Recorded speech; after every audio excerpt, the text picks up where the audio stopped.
Oluvannyuma lw'embeera ey'obunkenke egenda mu maaso mu ggwanga erya Democratic Republic of Congo ng'era bwe nkuwadde mu mawulire agasembyeyo nti olunaku olwajjo ekiro ekikeseza olunaku olwaleero wabaddeyo okubaluka kwa bbomu ezattiddemu abantu 11 mu kibuga ekimanyiddwa nga Bukavu ekya province emanyiddwa nga South Kivu. Kaakati we twogerera waliwo amawulire genjagala okubanga nkuwa era lunaku lwe lumu olwajjo prosecutor owa kkooti y'ensi yonna kye tuyita International Criminal Court ngeno ye kooti ejajinga oba ewozesa bakalintalo ewozesa abatujju n'abantu bonna abazzi b'emisango ku mutendera ogw'ensi yonna kye tuyita ICC oba International Criminal Court. We twogerera ngono prosecutor abasinga omungi gwe mumanyi era gwenzize embawa yamaze dde okuba nga ayingira mu ggwanga erya DRC eggwanga erya Democratic Republic of Congo era yasisinkanye president ow'eggwanga erya DRC. Ngenda kuwa wano biki bye yayogedde bwe yavuddeyo. Omukulu ono abeera w'amaanyi nnyo era kino kiba kikulaga nti singa wabanga waliwo enkolagana eyatuukiddwako wakati wa eggwanga erya Democratic Republic of Congo wamu ne kkooti y'ensi yonna ewozesa bakalintalo era entalo ezitera oba emisango etera okuwozesebwa mu kkooti eno gitera okuba nga gibaddewo oluvannyuma lw'olutalo.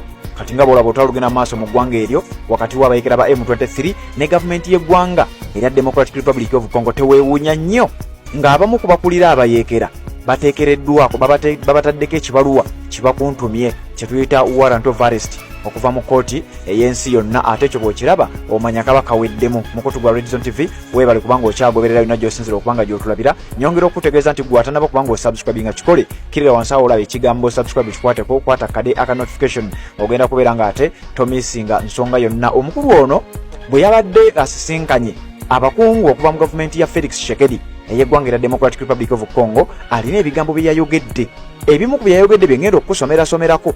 Omukulu ono atamumanyi njagala kumukuwaako akatonotono akamukwatako. Bamuyita Karim Assad Ahmed Kani, abangi gwe muwulira gwe tuyita Karimu Kani. Omukulu ono musajja musiraamu munnansi w'eggwanga erya Bungereza era ng'akolanga prosecutor era nga musajja munnamateeka.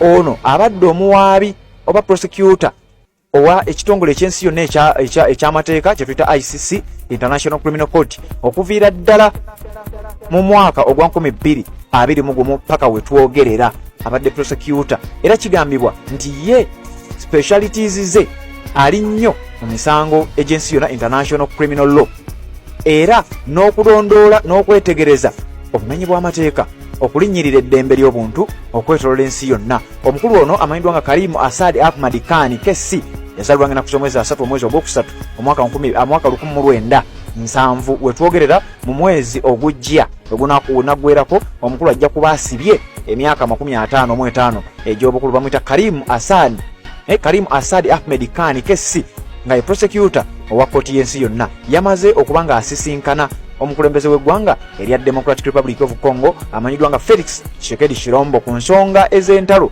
ezigenda mu maaso mu ggwanga lyakulembera erya Democratic Republic of Congo oluvannyuma lw'abayeekera aba M23 okubeera nga ate basazeeko eggwanga eryo. Kaakati we twogerera omukulu akulembera eggwanga lino erya Democratic Republic of Congo yamaze dde okubeera nga ate annyonnyola biki ebigenda mu maaso. Jjukira ensisinkano z'abakulu bano ziba nkulu nnyo era ebiseera ebisinga mubaamu okunnyonnyolegana ku nsonga ezigenda mu maaso naddala mu ggwanga eryo. Kaakati onaawulira nkugambye bwe katali girya wandiraba nga abamu ku bakulira abayeekera aba M23 n'abamu ku bakulira zi gavumenti ezibayambako wandiwulira nga batandise okubeera nga ate babateekako ebibaluwa bibakuntumye. Kaakati wuliriza omukulu ono bwe yabadde amaze okuvaako mu State House ey'eggwanga erya DRC yagambye eki kiwandiiko kinene ekya speech ye oba ebigambo byayogedde ng'ategeeza bannamawulire. Ngenda kukuwaako ebyo ebitonotono byenja okusobola okutegeera. Yagambye bw'ati: I have concluded my second mission to the Democratic Republic of Congo DRC held from 24th to 26th February 2025.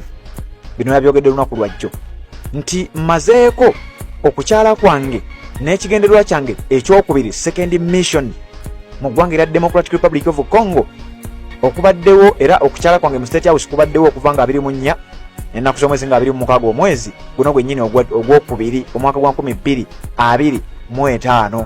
This visit underlined my commitment to further intensify the work of my office in delivering justice and accountability in the Democratic Republic of Congo, particularly in the East.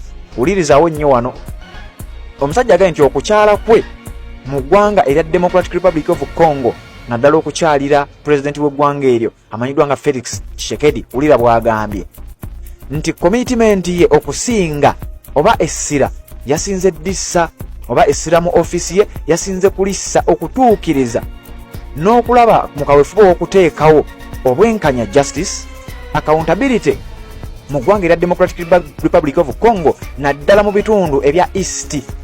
Twogera ku East tutegeeza provinces ziri essatu emanyiddwa nga Ituri, ekibuga kyayo kye bayita Bunya. Jukira amagye g'eggwanga erya Uganda UPDF, Uganda People's Defence Forces, omukulu yavayo n'ategeeza era n'amawulire twagakuwa nti eggwanga lya Uganda lyasindika y'amagye nti nabo baagala kulwanyisa ADF eri mu kibuga Bunya ekya province emanyiddwa nga Ituri. Mu Eastern Democratic Republic of Congo yewali province emanyiddwa nga North Kivu, yewali ekibuga Goma ekyawambibwa abayeekera era aba M23. Mu Eastern Democratic Republic of Congo era wewali province emanyiddwa nga South Kivu, yewali ekibuga Bukavu ekigambibwa okuba nti kyagudde mu mikono egy'abayeekera ba M23 nga newetwogereraga amawulire g'ensembi y'okukuwa bomu oba ebibaluka ebyabaluse ne bitta abantu 11 n'abalala ne bagendera ku bisago mu ggwanga eryo era Democratic Republic of Congo mu province emanyiddwa nga South Kivu ekibuga bakiyita Bukavu. Kakati omukulu yagambye nti ye ne ofisi ye International Criminal Court essira balitadde nnyo mu ggwanga erya Democratic Republic of Congo naddala mu bitundu ebya Eastern okulaba ng'emirembe gidda. Olowooza bagenda kugizza batya? Ate olowooza lwaki yabadde ensisinkano yabadde wakati we n'akulira eggwanga erya Democratic Republic of Congo ate ali mu kulwanagana n'abayeekera bano era bwe yadda musisinkanye baasisinkanye n'abakungu abalala wabula baafunyemu kaakanyomero ye ne pulezidenti w'eggwanga erya Democratic Republic of Congo ayitibwa Felix Tshisekedi Tshilombo era ne babaako bye baayogerezeganyizza. Kakati omukulu Felix Antoine Tshisekedi Tshilombo akulembera eggwanga erya Democratic Republic of Congo olowooza yamugambye biki? Kangende mu maaso n'okuwa ebimu kwebyo omukulu bye yatugambye. Yagambye bw'ati, this is something we cannot do alone. Kino kye kintu kye tutasobola kukola ffekka. It will be delivered together with the victims, civil society, affected communities and the national authorities of the DRC Democratic Republic of Congo that I have met within the last 2 days. Nti kino ekikolwa eky'okuzza emirembe mu bitundu bino tusobola kikola ffekka. Wuliriza nnyo, tusobola okukikola nga tuli wamu n'abo eddembe lyabwe eririnyiriddwa. Tusobola okukikola nga tuli wamu n'abo abali mu bibiina ebyo aba civil society. Tusobola okukikola nga tuli wamu n'abo ebitundu oba ebibuga ebigambibwa okuba nti bibadde biwambiddwa. Tusobola okukikola nga tuli wamu ne gavumenti ey'eggwanga eya Democratic Republic of Congo. Nayagambye national authorities of the Democratic Republic of Congo that I have met within the last 2 days. Nti bemmaze okusisinkana mu nnaku 2 eziyise.